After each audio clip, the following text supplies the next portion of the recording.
you're not going through that either.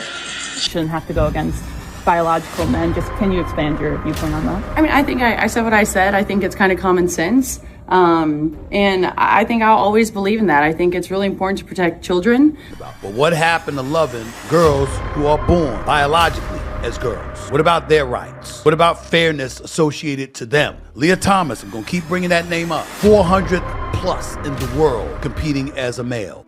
Everything happened at once, and we mean everything.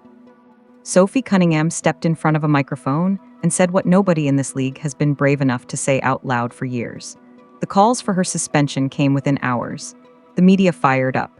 Fans took sides. And the noise got so loud, it felt like the walls of the entire WNBA were shaking. Then Barack Obama, the 44th President of the United States, walked into All-Star practice, looked Caitlyn Clark in the eyes, and told her not to let the nonsense get her down. A man who didn't get famous until he was 45 telling a 23-year-old carrying the weight of an entire league to protect her joy. That moment alone would have been enough to break the internet for a week. But then there was Britney Griner, on the sideline, laughing, recreating Sophie Cunningham's legendary pointing meme like they never had a single reason not to. And none of it fits the narrative you've been sold. Before we get into all of it, drop a comment right now. Do you think Sophie Cunningham is the most important voice in the WNBA today? We're reading every single one. 400 plus in the world competing as a male. Transitions to female, and he was number one. If we're gonna act like transitioning from male to female doesn't involve an advantage for that trans athlete, I have nothing to say to you. You're not exercising common sense. On July 21st, 2026, ESPN published an exclusive feature on Sophie Cunningham. And unlike most athlete interviews that get softened in post, smoothed over by PR teams, and stripped of anything remotely controversial before they hit the page, this one landed exactly the way Cunningham intended it to. She was asked about transgender athletes competing in women's sports, and she didn't deflect. She didn't smile and say something safely vague. She looked directly into the conversation and walked straight into it. I want to protect young girls in a locker room or young girls in sport who shouldn't have to go against biological men. That was her quote, word for word, unedited, unretracted. She made clear that her position wasn't rooted in hate. She wasn't calling for exclusion across the board. She was making a specific argument about biological fairness in competitive sport, the kind of argument that has been circulating in locker rooms, in living rooms, and in comment sections for years, but almost never finds its way out of the mouth of an active WNBA player on record. Cunningham went further and acknowledged the complexity of the conversation. She pointed out that the framing of this issue has real racial dimensions too. She brought up Britney Griner, a player who had to go overseas to Russia to earn a livable wage because the WNBA's pay structure didn't compensate her the way her talent demanded. She connected the dots between who gets protected, who gets paid, and who gets questioned when conversations about what a woman looks like in sport start circulating. If you think about the Britney Griners of the world, why did she have to go play in Russia? Cunningham asked. It wasn't a deflection, it was an expansion. She was showing that she understood the issue had layers, even while standing firm on the core of what she believed. The next day, reporters came back. They expected a walkback. They expected the polished, careful language that usually follows a controversial sports interview when the athlete's agent has had 12 hours to run damage control. Instead, Cunningham walked back out to the podium and said the same thing again. Cleaner, louder, with zero apology attached to any of it. She said what she said, and the storm that followed was only just getting started. They're going after trans people in sports, and they're using this as a wedge issue because we love sports and, we don't want our little girls to be unsafe in sports. And it's like, unsafe from who? But okay.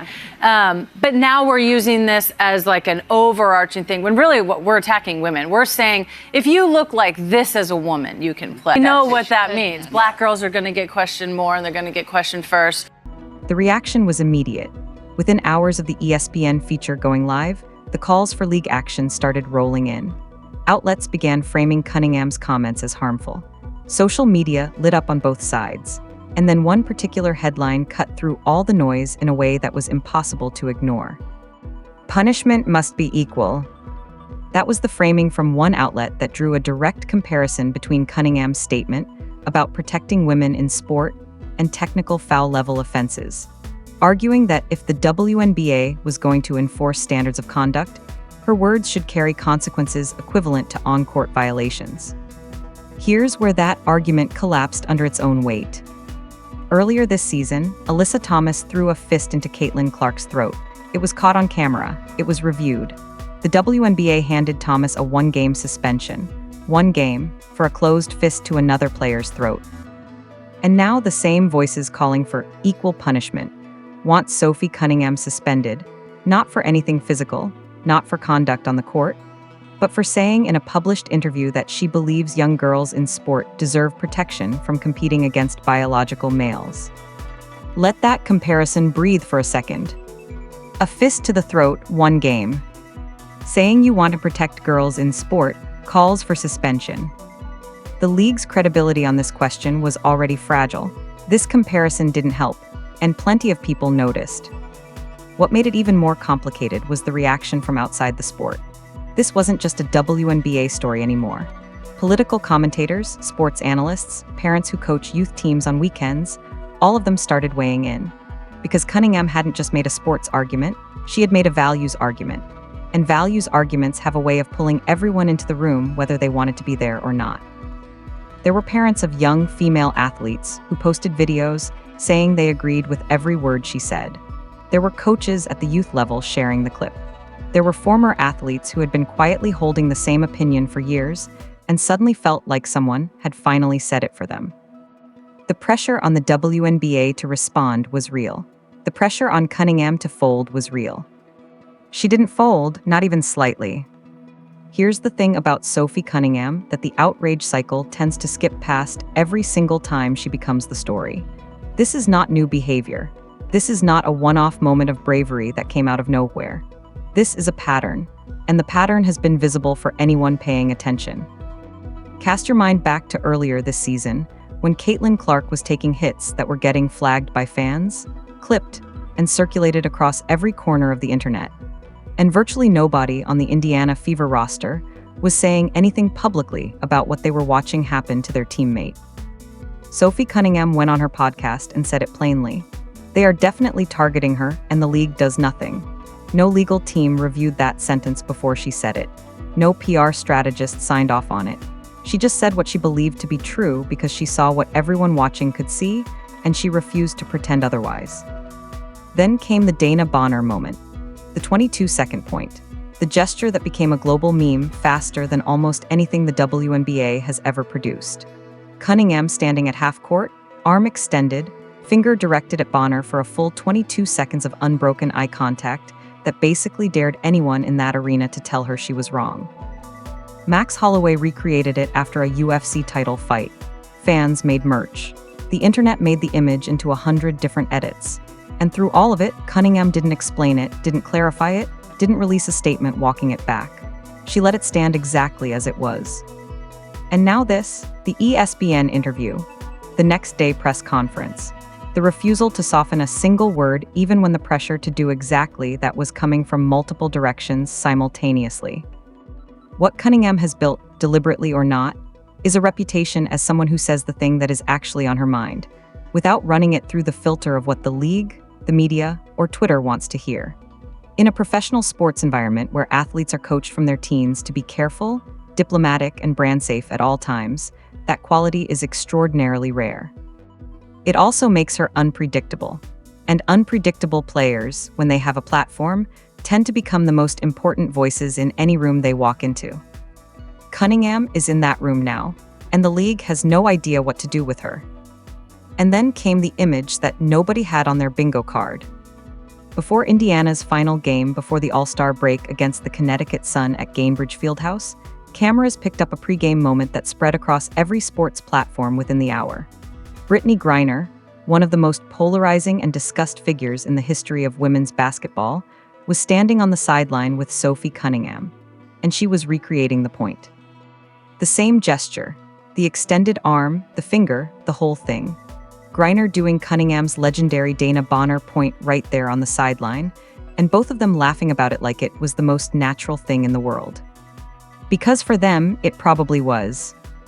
What the internet seemed to forget in its rush to build competing narratives around both players is that Cunningham and Griner were Phoenix Mercury teammates. They shared a locker room. They were, by multiple accounts, roommates at one point during their time together in Phoenix. These are not two strangers performing tolerance for a camera. These are two people who actually know each other, have spent real time together, and clearly still have enough genuine warmth between them to share a laugh before tip-off. The reaction online ranged from genuinely confused to actively frustrated, depending on which direction the person had been pulling. Some fans who had been firmly in Cunningham's corner on the biological fairness argument found the moment hard to process. Some fans who had positioned Cunningham as purely hostile to the trans community were equally thrown. "Not a friendship that was on my bingo card," one fan wrote. "When will people get that most of these players really like each other and stop with the parasocial narratives?" posted another. And that second comment is where the real story lives. Social media constructs clean, binary conflicts because clean binary conflicts generate engagement. Real human beings, especially athletes who have spent years in the same locker rooms, on the same buses, grinding through the same grueling season schedules, are far more complicated than that. Cunningham can hold a firm belief about biological fairness in competitive sport and simultaneously have genuine affection for a former teammate. Both things can be true at the same time. The narrative doesn't always survive contact with actual human relationships. This was one of those moments. The Fever won that game 123-88, by the way. It wasn't even close. July 24, 2026. Chicago. The newly opened Obama Presidential Center on the south side of the city. The entire WNBA All-Star roster is on the floor running practice when the door opens and the 44th President of the United States walks in. The room changed immediately in the way rooms always change when someone with that specific weight of presence enters them.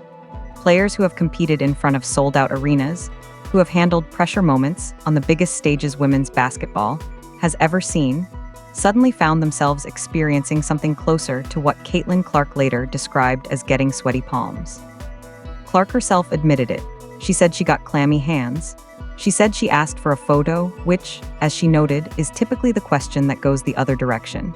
She, one of the most famous athletes in America right now, was starstruck. And the reason she was starstruck tells you everything about what that moment meant. Obama moved through the gym, spoke with A.J. Wilson, made his way to Clark, and what he said to her was brief. It was 6 words that could have been dismissed as polite small talk from a man making a public appearance. "Don't let all this nonsense get you down." He told her she was fantastic. He told her she was a hooper and she was always hooping. He acknowledged, with the kind of easy directness that comes from someone who has genuinely thought about what they want to say, that being famous at 23 is a completely different experience than being famous at 45. He said he was lucky he didn't get famous until he was older. He told her that carrying that kind of weight and scrutiny at her daughter's age, while trying to just play the sport she loves, was something worth recognizing. And then Clark asked for the photo. Later, speaking to reporters, Clark said something that deserves to be quoted in full. "Sometimes I think people don't always realize I'm 23 or 24 years old and trying to navigate a lot of different things while trying to play basketball at the same time. So it was cool to hear that from him. And I think honestly it's probably a good reminder to all of us to treat people with respect and treat people with grace." That's a 23-year-old processing the weight of a presidential conversation in real time. And doing it with more maturity than most of the panel shows covering her have managed all season. Let's put this side by side, because the contrast is something that a lot of people noticed and almost nobody in mainstream sports media wanted to sit with. One side, you have the coverage that has surrounded Caitlyn Clark for the better part of 2 years now. ESPN panels debating whether she embellishes contact. CNN segments that barely concealed their amusement when congressional letters were drafted requesting her protection. Talk show hosts framing concern for her safety as coded racism. Commentators using the word privilege in every direction to explain away legitimate questions about on-court conduct targeting a specific player. On the other side, you have Barack Obama, a man who built his political career on the kind of careful, measured language that moves millions of people without alienating half the room. A man who has no particular reason to involve himself in WNBA discourse, who walked into that gym, watched Clark on the court, sought her out, told her she was fantastic, and told her not to let the nonsense pull her down. The 44th President of the United States used the word nonsense. He didn't say controversy. He didn't say discourse. He didn't say the ongoing conversation about Caitlyn Clark's place in the league. He said nonsense, and he told her not to let it win. That is a verdict from a source that carries a specific kind of weight that no panel show can manufacture, no matter how many former players they seat around a table. Reports suggest that the moment landed differently for different audiences, depending on which direction they had been pulling in the Clark debate. For some, it was confirmation that the criticism surrounding her had crossed a line that even her loudest skeptics couldn't defend once a former president named it out loud. For others, it became a talking point about whether Obama's brief interaction gave him enough context to weigh in meaningfully. But here's the part that doesn't require any spin. Obama was at the All-Star practice. He saw Clark on the court. He chose to find her, speak to her, and say what he said on camera. Whatever anyone wants to read into that, or read out of it, that sequence of events is simply what happened. And it will be significantly harder to call Caitlyn Clark an embellisher after a former president shook her hand and called her fantastic. While all of this was unfolding off the court, the interviews, the suspension calls, the presidential visit, the meme recreation on the sideline, the Indiana Fever were quietly doing something that is going to matter a great deal more once the second half of the season kicks into gear. They won convincingly, repeatedly. Their final game before the All-Star break was against the Connecticut Sun at Gainbridge Fieldhouse. Indiana outscored Connecticut by 24 points at halftime alone. The final score was 123-88. The Sun dropped to 7-20. The Fever moved to 17-10. And with that win, Indiana grabbed sole possession of first place in the Eastern Conference. That last part is worth staying with. The Indiana Fever, who went into last season as a team that had never given the basketball world a reason to expect much, are sitting in first place in their conference at the All-Star break. They have won 7 of their last 9 games. They are playing the kind of basketball that gives playoff runs a foundation. Now look at the broader standings. The Minnesota Lynx are leading the league at 22-6. The Golden State Valkyries are at 19-9. The Las Vegas Aces sit at 18-8. The Dallas Wings at 18-9. And the Fever at 17-10 on a minute's restriction, with their best player managing a back injury that still hasn't fully healed. That back injury is the detail that gets lost in every other headline surrounding Clark right now. She is not operating at full capacity. She skipped the three-point contest. She skipped the orange carpet. She has been managed carefully through the All-Star weekend. And yet the Fever are first in the East, and she is still the gravitational center of the league's biggest weekend. The second half of the season starts July 28th. By that point, reports suggest Clark's back situation should have improved with the break's rest built in. A healthier Clark, a Fever team that has found its rhythm, and a Sophie Cunningham who has just spent 2 weeks as the most talked-about player in the league for reasons that have nothing to do with her stats, which, for the record, are also excellent. The second half is going to be something. Everything is pointing in the same direction.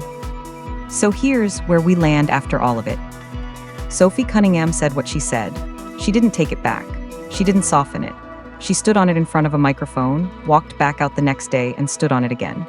Whether you agree with her position or not, the fact that an active WNBA player is willing to hold that line publicly in this league, in this climate, is something that has not happened at this volume before. Barack Obama walked into All-Star practice and told Caitlyn Clark she was fantastic and not to let the nonsense get her down. That sentence is going to follow this story for a long time. Britney Griner recreated the point. The Fever are first in the East, and the second half hasn't even started yet. Here's the question we're leaving you with. Is Sophie Cunningham the most important voice in the WNBA right now? Not because of her game, but because of her willingness to say out loud what most people in that league will only say in private. And did one sentence from Barack Obama say more than 2 months of sports media coverage combined? Drop your answer in the comments. We are reading all of them.